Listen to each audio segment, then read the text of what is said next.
tirei o cano. Tá aqui,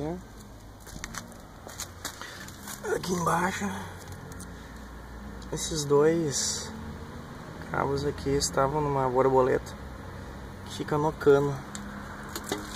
Eu não sei. Aqui, ó, tá conectado aqui. Tem uma borboleta aqui dentro. Ó, não dá pra ver. Eu não sei pra que serve, se vai influenciar ou não, porque eu acho o cano do esportivo não tem essa borboleta. Se vai influenciar ou não. Tá o cano direto. É um teste do ronco.